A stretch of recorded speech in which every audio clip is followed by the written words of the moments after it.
সুখ পেতে হলে দুঃখ কিন্তু সইতেই হবে। রোদ পেতে হলে বৃষ্টিতে কিন্তু ভিজতেই হবে। যতই কঠিন হোক পথ, কখনো থেমো না। প্রতিটি পদক্ষেপ তোমার কিন্তু উদ্দেশ্যে তোমাকে পৌঁছে নিয়ে যাবে।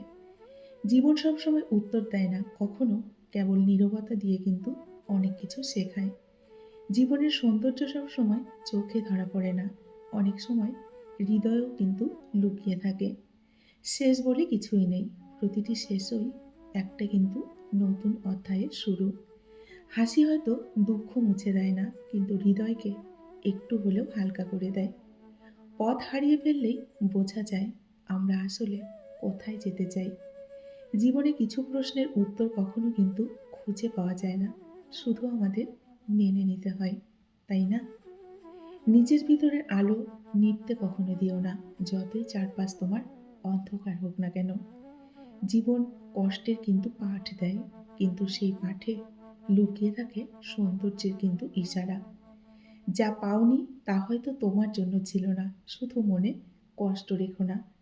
কঠিন সময় মানুষকে কিন্তু ভাঙতে আসে না, বরং নতুন করে কিন্তু গড়ে তোলে। এটা মনে রাখবে। সব মেঘ কিন্তু বৃষ্টি আনে না, কিছু মেঘ আকাশ কিন্তু নতুন করে সাজিয়ে তোলে। জীবন তো নদীর মতো, তাই না? চলতেই হয় আমাদের স্রোতের সাথে, কখনো জোয়ার, কখনো ভাটা। সুখ দুঃখ যেন নিত্য বাড়ে আর কমে। জীবনে সবকিছু পাওয়া কিন্তু বন্ধুরা জরুরি নয়, বরং যা আছে তা দিয়ে সুখী হওয়াটাই হচ্ছে সব থেকে বড় ব্যাপার। হাসি সবসময় আনন্দের চিহ্ন হয় তা কিন্তু নয়, অনেক সময় বেদনারও কিন্তু ঢাল হয়ে দাঁড়ায়। যে সম্পর্কে মায়া বোঝে না, তাকে গভীরে রাখলেও কিন্তু সে কোনোদিন আপন হবে না। যে সম্পর্কে তোমার কোনো মূল্য নেই, সেখানে মিছে মায়া দিয়ে কাউকে কখনো আটকে রাখতে যেও না। চিন্তাভাবনা এমন রাখো, জীবনে যা হারিয়েছ তার জন্য কোনো দুঃখ নেই, যা পেয়েছ তার কিন্তু কোনো জবাব নেই। এটা মাথায় রেখো। নমস্কার, আমি মিঠু। আমার এই রকমারি চ্যানেলে আজ আবার একটি নতুন ভিডিওতে আমার সকল শ্রদ্ধেয় দর্শক বন্ধুদের জানাই স্বাগত। আশা করছি আপনারা সকলেই ভালো আছেন এবং সুস্থও আছেন। বন্ধুরা, চলুন আজকের ভিডিওটি শুনে নেওয়া যাক। নিজের লক্ষ্যে স্থির থাকো এবং নিজের যোগ্যতার উপর বিশ্বাস রাখো। আজ যারা তোমার দিকে আঙুল তুলছে, তারাই একদিন দেখবে তোমায় দেখে হাততালি দেবে।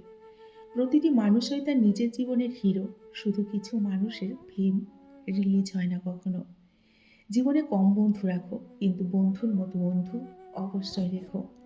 ৪টি বিষয়ে কখনোই লজ্জা পাবে না। ১ হচ্ছে পুরনো জামাকাপড়, ২ হচ্ছে বয়স্ক মা-বাবা, ৩ হচ্ছে দরিদ্র বন্ধু, আর ৪ সাধারণ জীবনযাপন। এই ৪টি বিষয়ে কখনোই লজ্জা পাবে না। হারিয়ে যাওয়ার পর কখনোই আফসোস করতে নেই। থাকতে মূল্য দিতে হয়, চলে যাওয়ার পর কিন্তু নয়। ধৈর্য রেখো, সময় কখনো প্রতারণা করে না। স্রোতের বিপরীতে দাঁড়িয়ে থাকতে পারাটাই সবথেকে বড় চ্যালেঞ্জ। আর সবাই কিন্তু এটা পারে না। অহংকার করো না, পতন হবে। অধিক সরল কখনো হবে না এই স্বার্থপর সমাজ, তাহলে কিন্তু তোমাকে ঠকিয়ে দিয়ে যাবে। যদি ভালো পেন্সিল হতে না পারো কারো সুখের গল্প লেখার জন্য, তাহলে ভালো রাবার হও, যেন কারো দুঃখ মুছে দিতে পারো। কয়লাকে শতবার ধুয়েও তার কিন্তু ময়লা যায় না, তেমনি মানুষ বহু শিক্ষিত হলেও স্বভাব কিন্তু অনেকের বদলায় না। সত্যি কথা বলার কারণে যদি তোমার চারপাশটা খালি হয়ে যায়, তাহলে বুঝে নিও এতদিন তুমি কিছু আবর্জনাকে আগলে রেখেছিলে, তারা মানুষ ছিল না। জীবনে যদি কেউ তোমাকে বাধা দিতে চায়, তবে তার একটা উপকার করো, কারণ যে বাগানের মালি নেই, সে বাগানগুলো কিন্তু দ্রুত নষ্ট হয়ে যায়। এটা মনে রাখবে। অর্থের জন্য যে মানুষ তার আপন ভাই বোনদের পর করে দেয়, তাদের মতো অমানুষ এই পৃথিবীতে কিন্তু আর একটিও নেই। কারো ব্যক্তিগত ব্যাপারে হস্তক্ষেপ কখনোই করবে না, এবং যতক্ষণ পর্যন্ত না তোমার কাছে সে উপদেশ চাইছে, ততক্ষণ পর্যন্ত উপদেশ কখনোই দিতে যাবে না। ভিক্ষা দিতে না পারো কারোর সঙ্গে খারাপ ব্যবহার করো না। সাহায্য করতে না পারো কাউকে নিরাশ করো না। উপকার করতে না পারো কারো কখনো ক্ষতি করো না। ভালোবাসতে যদি নাই পারো, কাউকে কখনো ঘৃণাও করো না। সম্পর্ক যদি ভাবনার সাথে মিশে যায়, তাহলে তা ভাঙা বড় মুশকিল। আর সম্পর্ক যদি কোনো স্বার্থের সাথে মিশে যায়, তাহলে কিন্তু সেটা টিকিয়ে রাখা বড়ই মুশকিল। জীবনে যদি অনেক আগে যেতে চাও, তাহলে নিজের কান সবসময় বন্ধ রেখো। কারণ জীবনে চলার পথে অনেক মানুষের অনেক কথা তোমার কিন্তু মনোবল ভেঙে দিতে পারে। জোর করে কোনো সম্পর্ককে কিন্তু কখনো টিকিয়ে রাখা যায় না। যে পাশে থাকার, সে কোনো কারণ ছাড়াই তোমার পাশে থাকবে। আর যে চলে যাওয়ার, সে যে কোনো বাহানা দেখিয়ে পাশ কাটিয়ে কিন্তু চলে যাবে। তোমার পিছনে যারা তোমায় নিয়ে সমালোচনা করে, তাদের তোমার পিছনেই রেখো। কারণ তারা তোমার পাশে থাকার যোগ্যতা রাখে না। তাদের থেকে দূরে থেকো। যারা তোমাকে ছোট করে, যারা তোমাকে মিথ্যে বলে, যারা তোমাকে ব্যবহার করে, আর যারা তোমাকে অসম্মান করে। এই সমস্ত লোকগুলোর থেকে যতটা পারো দূরে থাকার চেষ্টা করো। দেখবে অনেক ভালো থাকবে। লোকে বলে সময়ের সাথে সাথে সবকিছু একদিন ঠিক হয়ে যাবে। আসলে কোনো কিছুই ঠিক হয় না। যন্ত্রণা নিয়ে বেঁচে থাকার শুধুমাত্র মানুষের অভ্যাস হয়ে যায়। অভিমান ভালো, কিন্তু অতিরিক্ত নয়। ছোট ছোট অভিমানগুলো সম্পর্ককে সুন্দর করে, আর দীর্ঘমেয়াদী অভিমানগুলো অশান্তি হয়ে কিন্তু জীবনে থেকে যায়। সব জায়গায় নিজের সম্মান বাঁচাতে চাইলে নিজেকে সবসময় সেভ রাখার চেষ্টা করো। কথা বলা বন্ধ করে দিলেই সেখান থেকে কিন্তু ফিরে আসা যায় না।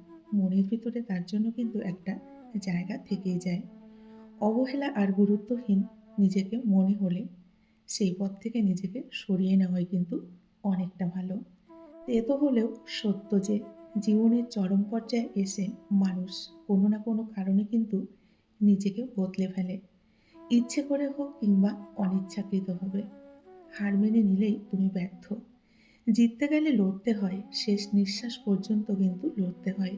তাই লড়ে যাও, বিজয় একদিন কিন্তু হাতছানি দিয়ে ডাকবে। প্রথমত সময়, আর দ্বিতীয়ত চারপাশের মানুষগুলো বাধ্য করে কিন্তু মানুষের অনুভূতি বদলাতে, আর মানুষকেও বদলাতে। কম কথা বলো আর বেশি বেশি চিন্তা করো। মনে রেখো, যে মাছ মুখ বন্ধ করে থাকে, সে কিন্তু কখনো বড়শিতে আটকা পড়ে না। যে কোনো সম্পর্কে একবার বিশ্বাস ভেঙে গেলে, সম্পর্ক থাকলেও সম্পর্কের প্রতি কিংবা সম্পর্কের মানুষটার প্রতি গুরুত্ব হোক বা টান, কোনোটাই কিন্তু আর থাকে না। প্রেমের কথা ছাড়ো, ভালো বন্ধু হতে গেলেও রাগ আর অভিমানের মাঝে পার্থক্যটা তোমায় কিন্তু প্রথমে বুঝতে হবে। মানুষ তখনই সবকিছু থেকে নিজেকে সরিয়ে নেয়, যখন তার খুব কাছের এবং বিশ্বস্ত মানুষগুলোই তাকে বারবার ঠকায়। চারিদিক থেকে যখন বিষণ্ণতা চেপে ধরে, তখন আকাশের দিকে মুখ তুলে তাকাবে আর বিশ্বাস রাখবে, উপরওয়ালা বলে একজন আছেন, তিনি সবটাই দেখছেন। বিশ্বাস পৃথিবীর সবথেকে দামি জিনিস। এটা সস্তা মানুষরা কখনো কিন্তু বহন করতে পারে না। ঠকায় তো তারা, যাদের আমরা মন থেকে সবথেকে বেশি বিশ্বাস করি। সেই মানুষগুলোই দেখবে বেশি করে ঠকিয়ে যায়। বাঁচো তার জন্য যে তোমার জন্য মরে, হাসো তার জন্য যে তোমার জন্য কাঁদে, ভালোবাসো তাকে যে তোমাকে তার নিজের জীবনের থেকেও বেশি ভালোবাসে। তুমি কতটা কষ্টে আছো তা কিন্তু কেউ দেখতে আসবে না, কিন্তু একটু প্রাণ খুলে হেসে দেখো, সেই হাসিতে হিংসে করার মতো কিন্তু লোকের অভাব হবে না। এটাই কিন্তু বাস্তব, আর এটাই কিন্তু সত্য। বন্ধুরা, আজকের ভিডিওটি এই পর্যন্তই রাখছি। যদি ভিডিওটি ভালো লাগে, অবশ্যই লাইক, কমেন্ট, শেয়ার করবেন। এতক্ষণ ধরে আমার ভিডিওটির সঙ্গে থাকার জন্য আপনাদেরকে অসংখ্য অসংখ্য ধন্যবাদ এবং অনেক অনেক ভালোবাসা জানিয়ে আজকের মতো আমি বিদায় নিচ্ছি। সকলেই ভালো থাকুন, সুস্থ থাকুন, নিজেদের খেয়াল রাখুন। টাটা।